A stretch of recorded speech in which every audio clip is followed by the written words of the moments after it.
MCC बारे पार्टीको धारणा स्पष्ट पार्न नेतृत्वलाई नेकपा एमाले विधान महाधिवेशनका प्रतिनिधिको सुझाव। नेतृत्वमा स्वेच्छाचारी प्रवृत्ति देखिएको भनाई। गैर अवश्य नेपाली संघमा दलीय चासो बढ्दै सामाजिक सेवाको उद्देश्य धुमिल हुने खतरा बढेकोमा एनआरएनएका अगुवाहरू चिन्तित। कांग्रेसको 14औं महाधिवेशन अन्तर्गत जिल्ला अधिवेशनको परिणाम आउन सुरु।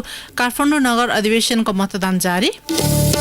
चीनको 38वटा सैन्य विमान आफ्नो हवाई क्षेत्रमा प्रवेश गरेको ताइवानको दाबी। र ए डिभिजन राष्ट्रिय फुटसलमा स्पोर्ट्स क्यासलको अपराजित यात्रा कायमै। लुम्बिनी फुटसल रेलिगेसन खतरामा। नमस्कार, कान्तिपुर डायरीका साथमा साथी सन्तोष र म पार्वता। समाचार अब विस्तारमा। सुरुमा कान्तिपुर सविस्तार। कान्तिपुर सविस्तार। गैर आवासीय नेपाली संघ एनआरएनए को नयाँ नेतृत्व चयनका लागि आगामी कार्तिकको पहिलो साता निर्वाचन हुँदैछ। नयाँ नेतृत्वका लागि आकांक्षीहरूले प्रचार तीव्र पारेका छन्। एनआरएनएमा चुनावी सरगर्मी बढेसँगै नेपालका मुख्य राजनीतिक दलले पनि खुलेर आफू निकटतालाई समर्थन गर्न थालेका छन्। यसले सामाजिक सेवाको उद्देश्य सहित स्थापित संस्थाको छवि धुमलिँदै गएको भन्दै एनआरएनएका शुभचिन्तकले चिन्ता व्यक्त गर्न थालेका छन्। तर दललाई मात्रै दोष थोपरेर आफू पन्छिने प्रवृत्ति यसका अगुवाले पनि त्याग्न जरुरी छ। साथै आफ्नो आचरण र गतिविधिमा सुधार ल्याउनु पर्नेछ।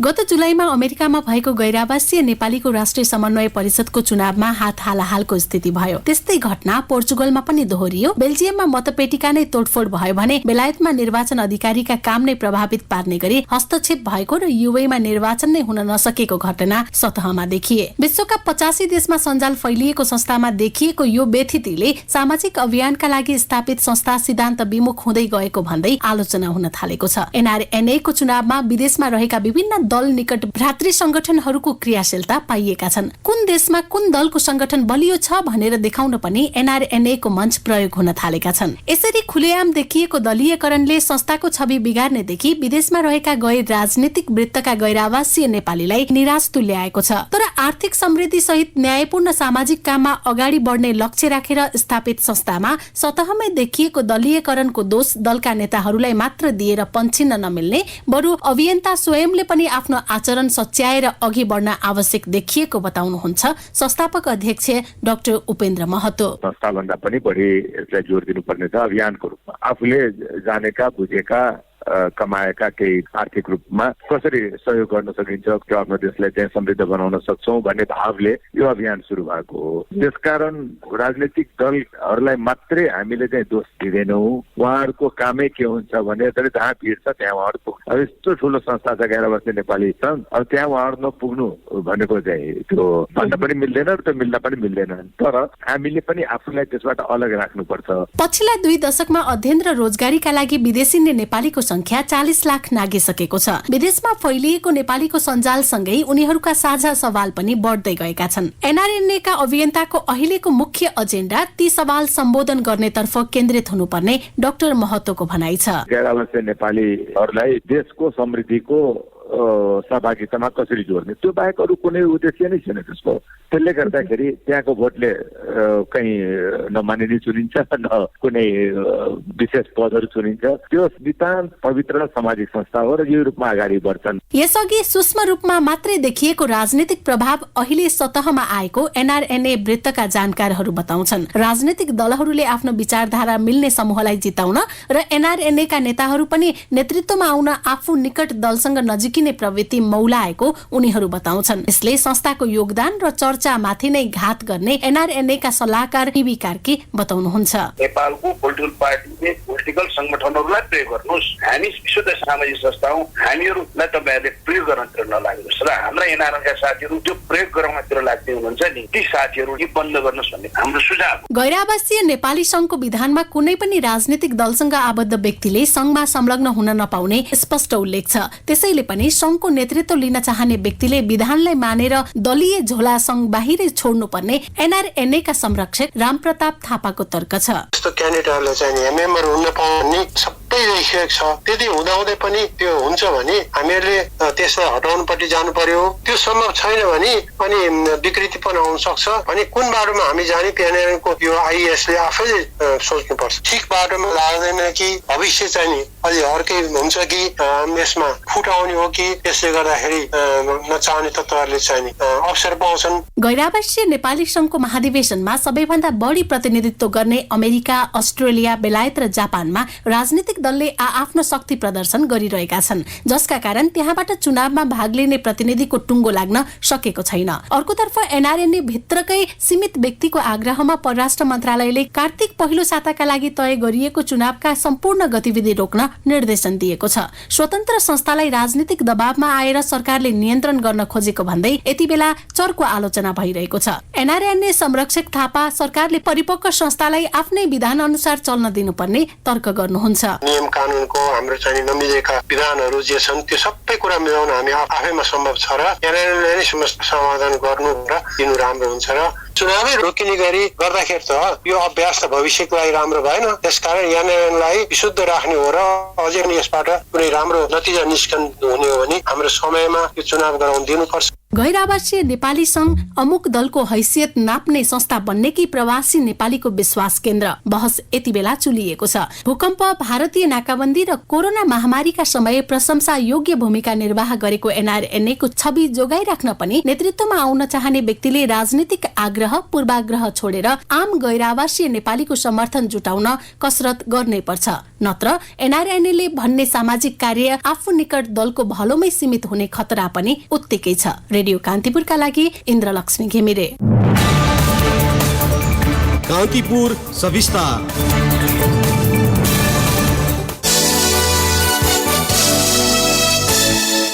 नेकपा एमालेको पहिलो विधान महाधिवेशन सम्मेलनको दोस्रो समूहको तर्फबाट बोल्दै नेताहरूले MCC बारे पार्टीको धारणा स्पष्ट पार्न नेतृत्वलाई सुझाव दिएका छन्। विभाग र केन्द्रीय निकायको तर्फबाट समूहमा उठेका छलफलको निष्कर्ष प्रस्तुत गर्दै नेता भानुभक्त ढकालले अमेरिकासँग नेपाल सरकारले गरेको MCC सम्झौताबारे पार्टीको धारणा प्रष्ट पार्नुपर्ने सुझाव दिनुभयो। अध्यक्षको राजनैतिक प्रतिवेदन, महासचिवको संगठनात्मक प्रस्ताव र सहमहासचिव एवं संगठन विभाग प्रमुखको विधान मस्यौदा प्रस्तावमा छलफल गर्न हिजो विभिन्न 10 समूह बनाइएको थियो। आज 5 समूहका टोली नेताले सुझाव राखिएको प्रचार विभाग प्रमुख योगेश भट्टराईले जानकारी दिनुभयो। नेकपा एमालेको अनुशासन आयोगको प्रतिवेदनमा नेतृत्वमा स्वेच्छाचारी प्रवृत्ति देखिएको उल्लेख गरिएको छ। अनुशासन आयोगका अध्यक्ष अमृत कुमार बोहराले प्रतिवेदन पहिलो विधान महाधिवेशनको दोस्रो दिन आज प्रस्तुत गर्नुभएको थियो। बोहराले प्रस्तुत गर्नुभएको प्रतिवेदनमा पार्टी अध्यक्ष केपी शर्मा ओलीलाई लक्षित गरेर आलोचना गरिएको एक प्रतिनिधिले जानकारी दिए। ललितपुरको गोदावरीमा जारी विधान महाधिवेशनमा नेताहरूले पार्टीलाई एक ढिक्का बनाएर लैजान सुझाव दिएका छन्। कर्णाली प्रदेशबाट गोरख बोगटीले 77 वटै जिल्लाका एक जना कम्तीमा केन्द्रीय सदस्य हुने व्यवस्था गर्न सुझाव दिनुभएको थियो। लुम्बिनी प्रदेश समूहका तर्फबाट लीलानाथ गिरीले निर्वाचन प्रणालीमा सुधार गर्नुपर्ने, सरकार र पार्टीबीच अन्तर सम्बन्ध कस्तो हुने भन्ने नीति लिनुपर्ने, पार्टीभित्र देखिएको सांस्कृतिक विचलनमा गम्भीर हुनुपर्ने जस्ता सुझाव पेश गर्नुभयो। त्यस्तै नेताहरूले पार्टीमा 70 वर्ष उमेर हद लगाउने र सदस्यहरूले कार्यकारी पदमा एक व्यक्ति 2 कार्यकालभन्दा बढी बस्न नपाउने व्यवस्था मध्ये एक मात्र लागू गर्ने नीति लिनुपर्नेमा जोड दिएका छन्। बैठक भोलि बिहान 8 बजे पुनः बस्नेछ। बिहान अन्य 5 समूहबाट सुझाव प्रस्तुत भएसँगै नेताहरूले जवाफ दिने प्रचार विभाग प्रमुख भट्टराईले बताउनुभयो।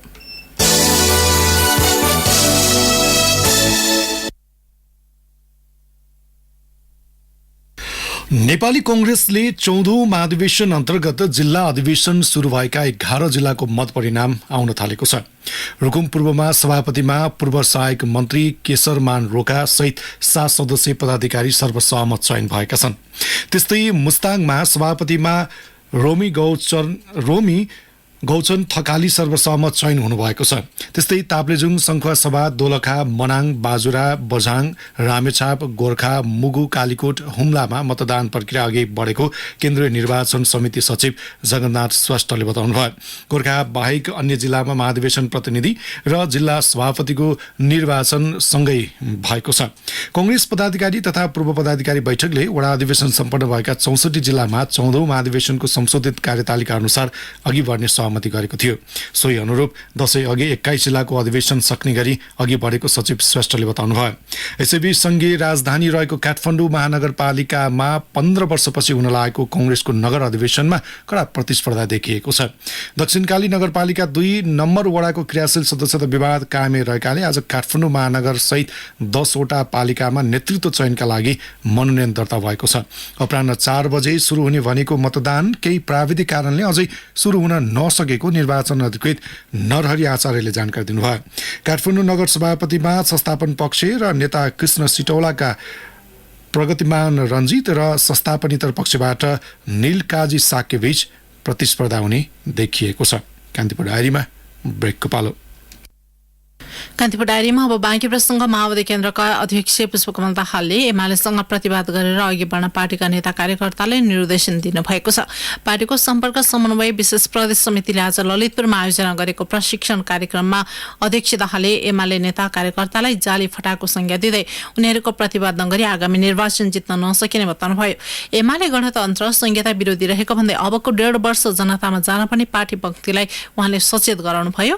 दाहालले आफ्ना पार्टीका लडाकु कार्यकर्तामाथि एमाले आक्रमण गर्ने प्रयास गरिरहेको भन्दै एमाले विरुद्ध देशभर प्रतिवाद गर्ने चेतावनी समेत दिनुभयो। दाहालले केपी ओलीले छल कपटको बाटो लिएपछि उनी विरुद्ध पार्टी हेडक्वार्टरमै बमबारी गर्नु परेको दोहोर्याउनुभयो। कांग्रेस नेता गगन थापाले आसन्न महाधिवेशनबाट आगामी आम निर्वाचनमा सबै कम्युनिस्ट पार्टीहरू एक भए पनि जित्ने तागत कांग्रेसले आर्जन गर्नुपर्ने बताउनु भएको छ। कांग्रेसको काठमाडौँ महानगर अधिवेशनलाई सम्बोधन गर्दै नेता थापाले एकल शक्तिको आधारमा काठमाडौँ महानगरमा कांग्रेसको झण्डा गाड्ने दावी गर्नुभयो। यो पटक एकल शक्तिका आधारमा एकपटक फेरि 5 वर्षका निम्ति देश चलाउने जिम्मा कोहीसँग मिलेर होइन, एक्लै सब कम्युनिस्ट एक भएर आयो भने पनि, सब फेरि एकपटक मधेसका पार्टी एक भएर आयो भने पनि जित्ने ताकत राख्ने गरिकन कांग्रेसले आफ्नो संगठन निर्माण गर्नुपर्नेछ। अबको 5-6 महिनाभित्रमा, 7-8 महिनाभित्रमा पार्टीको महाधिवेशन सकिए लगतै 3 तहको चुनाव आउने र सबै कम्युनिस्ट एक भएर आए पनि सबै मधेसी दलहरू एक भएर आए भने पनि जित्ने तागत राख्ने नेतृत्व र संगठन निर्माण गर्नुपर्ने उल्लेख गर्नुभयो। नेता थापाले महाधिवेशनले कांग्रेसमा शुद्धिकरण र संगठन सुदृढीकरण गर्नुपर्ने खाँचो रहेको पनि उल्लेख गर्नुभयो। महाधिवेशनको तयारीमा जुटेको राष्ट्रिय प्रजातन्त्र पार्टीले 42 जिल्लामा अधिवेशन सम्पन्न गरेको छ। कार्तिक 27 देखि 30 गतेसम्म आयोजना गर्न लागेको महाधिवेशनका लागि जिल्ला अधिवेशन सम्पन्न गर्ने क्रम जारी रहेको नेता मोहन श्रेष्ठले बताउनुभयो। महाधिवेशन प्रतिनिधि छनौटका लागि राप्रपाले यही 20 गतेसम्म सबै जिल्लामा अधिवेशन सम्पन्न गर्ने गरी समय निर्धारण गरेको नेता श्रेष्ठको भनाइ छ। बाँकी जिल्लामा तोकिएकै मितिमा अधिवेशन हुने नेता श्रेष्ठको भनाइ छ।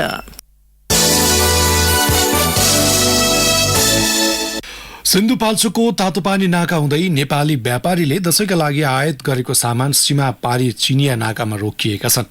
सीमा पारी आइपुगेका 1000 भन्दा बढी कन्टेनरका सामान पठाउन चिनिया अधिकारीले ढिलाइ गर्दा दशैंका लागि ल्याइएको अर्बौंका सामान बेच्न पाउने आशा मरेको व्यवसायको गुनासो छ। सिन्धुपाल्चोकबाट कमला फाख्रिनको रिपोर्ट।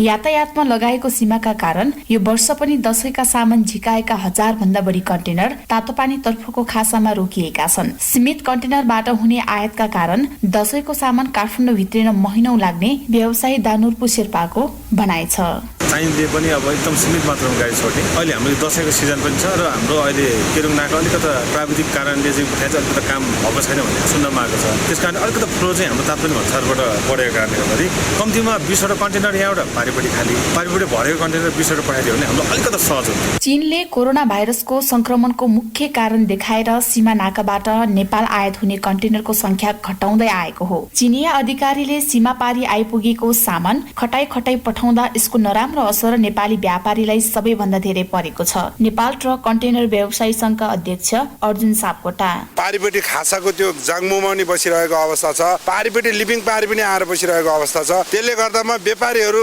करोडौं रुपियाँ चाहिँ अरबौं रुपियाँ उहाँहरू फस्ने अवस्थामा छ। कोरोना भाइरसको संक्रमण र नेपालतर्फको जीर्ण बाटोका कारण चीनले एकैपटक धेरै सामान पठाउन नमानेको तातोपानी भन्सर अधिकारीको बुझाइ छ। दैनिक 20 देखि 30 वटा कन्टेनर सामान पठाउन चिनिया अधिकारीले पत्र पठाए आएको तातोपानी भन्सार कार्यालयका भन्सार अधिकृत रामचन्द्र ढकाल बताउनुहुन्छ।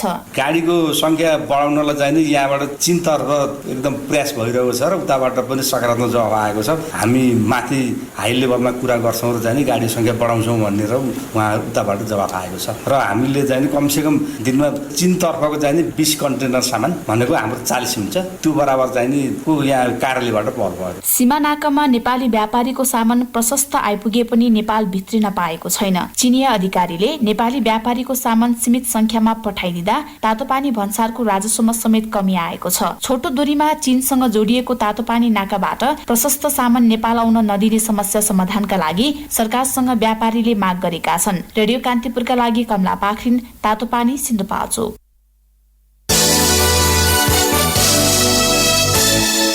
पछिल्लो 24 घण्टामा 867 जनामा कोरोना भाइरसको संक्रमण पुष्टि भएको छ। स्वास्थ्य तथा जनसंख्या मन्त्रालयका अनुसार 5598 जनामा पीसीआर परीक्षण गर्दा 659 र 2621 जनामा एन्टिजेन परीक्षण गर्दा 208 जनामा संक्रमण पुष्टि भएको हो। सोही अवधिमा 1123 जना संक्रमण मुक्त भएका छन्। नेपालमा सक्रिय संक्रमितको संख्या 17642 जना रहेको छ। आइसियुमा 350 र भेन्टिलेटरमा 112 जनाको उपचार भइरहेको मन्त्रालयले जनाएको छ। पछिल्लो 24 घण्टामा 9 जनाको मृत्यु भएको छ। यो सँगै नेपालमा कोरोना संक्रमणका कारण मृत्यु हुनेको संख्या 11157 पुगेको छ।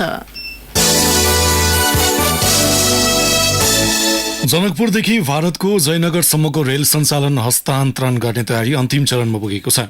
भारत सरकारको सहयोगमा निर्मित सो संरचनालाई दुवै देशका प्राविधिक तथा रेलवेका उच्च अधिकारीहरूले जयनगरदेखि जनकपुरको कुर्थासम्म स्थलगत निरीक्षण गरेपछि नेपाललाई हस्तान्तरण प्रक्रिया अगाडि बढाउने भएको छ।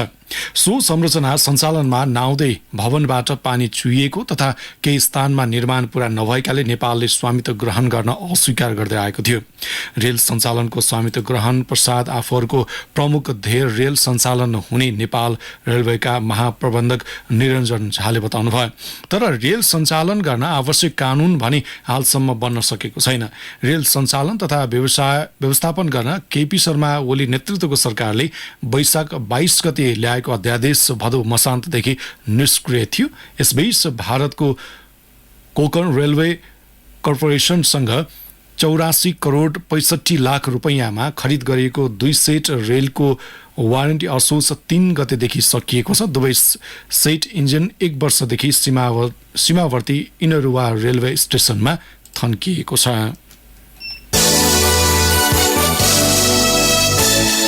मोरङको विराटनगर स्थित रानी जोगबनी नाका 18 महिनापछि आजबाट पूर्ण रूपमा खुला भएको छ। नाका खुला भएसँगै मोटरसाइकल, कार, जीप, सिटी रिक्सा, साइकल लगायत साना तथा ठूला सवारी साधन आवाजावत सुरु भएको छ। सरकारले सीमा नाका पूर्ण रूपमा खुला गर्न असोज 5 गते गरेको निर्णय 12औं दिनमा कार्यान्वयनमा आएको हो। कान्तिपुर डायरीमा अब पाल्पा डायरीको पालो। पाल्पा डायरीबाट माधव बर्यालको नमस्कार। पाल्पाको पूर्वखोला गाउँपालिका 2 जलपा ढोलीमारामा सामूहिक किवी खेती सुरु गरेका छन्। माथागढी गाउँपालिका 3 ओलेस कसेनीमा पनि किवी खेती सुरु भएको छ। पाल्पाकै अन्यत्र पनि यसको फाटफुट खेती सुरु भएको हो। सामूहिक र व्यक्तिगत तवरबाट किवी लगाउने क्रम बढेको छ। सामुदायिक सक्रियतामा जलपामा मात्रै गत साल 8 रोपनी क्षेत्रफलमा 180 बोट किवीको बिरुवा लगाइएको वडा अध्यक्ष निरबहादुर सारूले बताउनुभयो। किवीले फल दिन 3 देखि 4 वर्ष लाग्छ। बिरुवाको बीचबीचमा ब्रोकाउली, बन्दा, खोर्सानी जस्ता घुसुवा नगदे बाली लगाएको वडा अध्यक्ष सारूले बताउनुभयो। सिद्धार्थ राजमार्ग अन्तर्गत 3 गाउँपालिका 3 झुम्सामा भारतीय नम्बर प्लेटको मालवाहक बोलेरो जीप भाँसिएको सडकबाट खस्यो। पानी मिल र झुम्सा बीचमा सडक भाँसिएको छ। सोही सडकदेखि तल 3 खोलातर्फ जीप खसेको हो। स्थानीय बासिन्दा कृष्ण पाण्डेका अनुसार बोलेरोमा रहेका 2 जनालाई उद्धार गरेर उपचारका लागि पठाइयो। यो त एउटा सामान्य घटना मात्र हो। जोखिममा परे पनि सडक डिभिजनको भने यहाँ ध्यान पुग्न नसकेको चालक र यात्रुको गुनासो रहेको छ। पाल्पाली ढाका संघको वार्षिक समीक्षा सकिएको छ। 1 वर्षमा भए गरेका कामको प्रगति प्रस्तुत गर्दै लुम्बिनी प्रदेश सरकार युके एड सिप परियोजना तानसेन नगरपालिकाको सहयोगमा सुरु भएको कार्यक्रममा संघले आफ्नै पाठ्यक्रम मार्फत ढाका उत्पादनका लागि तालिम सञ्चालन गरिरहेको छ। संघले नेपाली धागोलाई प्राथमिकता दिएर ढाकाको तालिम तथा उत्पादन गरिरहेको संघका अध्यक्ष पूर्णमाया महर्जनले बताउनुभयो। वैदेशिक रोजगारमा जानका लागि तल्लो तहदेखि नै समस्या रहेका छन्। विदेश गएर फर्केकाहरूले वैदेशिक रोजगारमा जान घरदेखि कम्पनीसम्म पुग्दाका समस्याका चाङ छन् भन्ने तीतो अनुभव सुनाएका छन्। राहदानी बनाउनदेखि लिएर भिसा प्रक्रिया, श्रम टिकटदेखि लिएर विदेशमा पुगेर कम्पनीमा आउने समस्या देखिएको विदेशबाट फर्केका युवा यादव भुसालले बताउनुभयो। घरबाट विदेश नपुग्दासम्म पाएको दुःखका अनुभव कहाली लाग्दो रहेको छ। व्यवसाय वातावरण पाल्पा डायरी आजलाई यति नै। माधव बराइल बिदा माग्छु, नमस्कार। कान्तिपुर डायरीमा पुनः ब्रेकको पालो। अब अन्तर्राष्ट्रिय प्रसङ्ग। चीनको 38 वटा सैन्य विमान आफ्नो हवाई क्षेत्रमा प्रवेश गरेको तालिबानले दावी गरेको छ। बेजिङले हालसम्म ताइवानको क्षेत्रमा सबैभन्दा ठूलो हस्तक्षेप गरेको बीबीसीले उल्लेख गरेको छ। ताइवानको रक्षा मन्त्रालयले आणविक बम हमला गर्न सक्ने क्षमताका युद्धक विमान सो क्षेत्रमा प्रवेश गरेको जनाएको हो। ताइवानको रक्षा प्रणालीले आफ्नो बचाउ गर्दै ती विमानलाई तितर बितर पारेको थियो। चीनको हवाई फौजले ताइवानमा बेला बेला हस्तक्षेप गर्ने गरेको उसले अन्तर्राष्ट्रिय समुदाय सामु गुनासो गर्दै आएको छ।